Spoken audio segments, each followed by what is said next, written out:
What's up, legends? Aaron here from AzaroundOz. That was just a little video I took a few weeks ago, camping at a place called Ferndale Campground. So Ferndale is outside of Dungog in New South Wales. It's a privately owned property.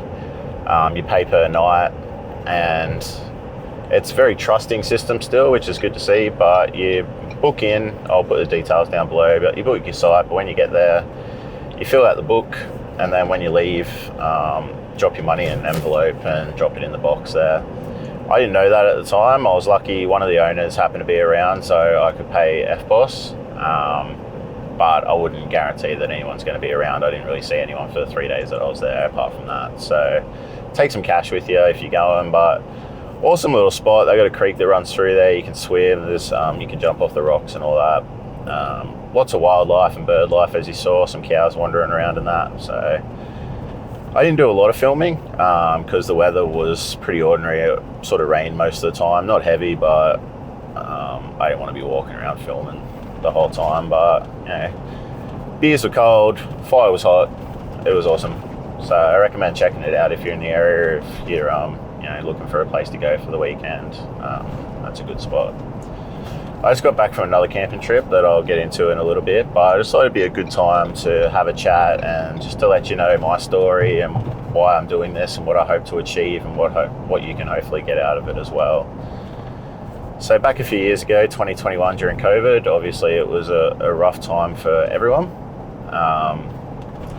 And then I had some pretty big personal things go on that I won't get into, and then also 18 years of mental health and depression and anxiety issues as well. So everything sort of came crumbling down for me, and I decided that it was time that I made a change. I went pretty extreme, and I quit my job, I sold my house, I bought a caravan, and I just took off. I didn't really have an itinerary or anything like that. I just packed up my camera, hooked the van on and left and headed north. I just followed the coast up. If I didn't like a place, I left. If I liked it, I'd stayed longer. And I just pretty much saw the east coast of New South Wales. I got up to the border, which was shut, to Queensland, turned around and came a different route and sort of just took my time. It was awesome. It was something that I needed to do for me. I needed to get outside my comfort zone. I needed to live my life and push myself, and I don't regret it for a second. It was a really great experience. I ended up back home in the Hunter Valley for a little bit, and then I ended up taking a job on Fraser Island and moving there. So I lived and worked on Fraser Island for 19 months, it was a great experience again. 19 months is a long time. It's very secluded.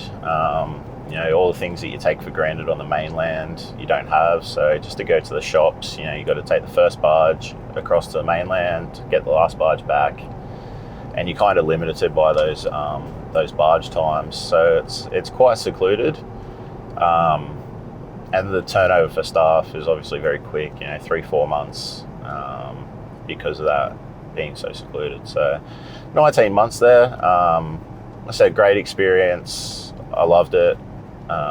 Met some great people from all over the world that are still some of my best friends now. But it was time that I moved on from that, and now I'm back home in the Hunter Valley again.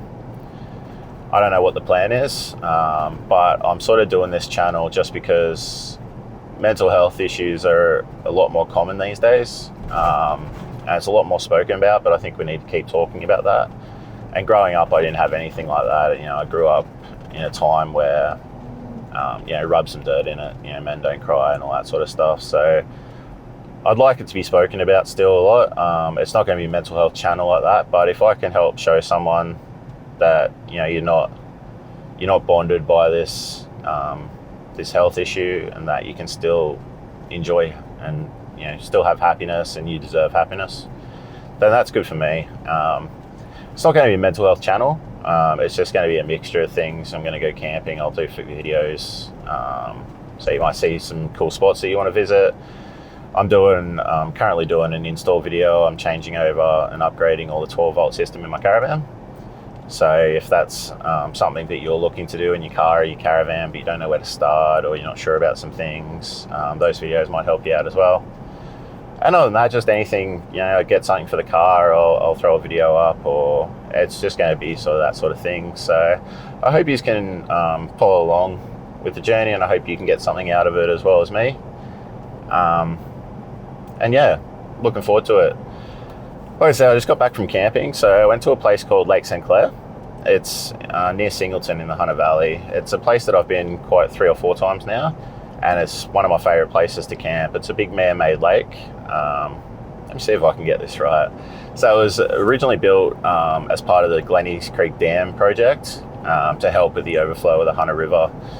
It's about 16 kilometres long, and I think it's 283 megalitres. If I'm wrong, I'll put it on the screen. That didn't mean much to me, but when I looked it up, so it's roughly the equivalent size of half of Sydney Harbour.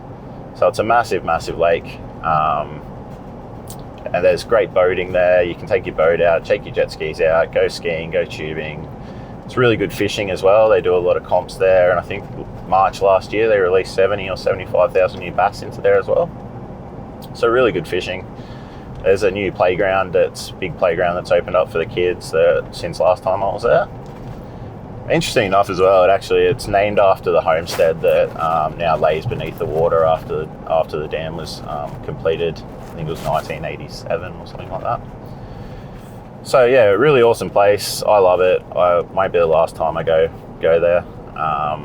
Once again, I'll put the details below in the description, and I highly recommend, you know, take the time, travel the extra bit if you're not too far from it, and check it out for a couple of days, because yeah, I can't praise it enough. So I'll put up a little video now for you of that.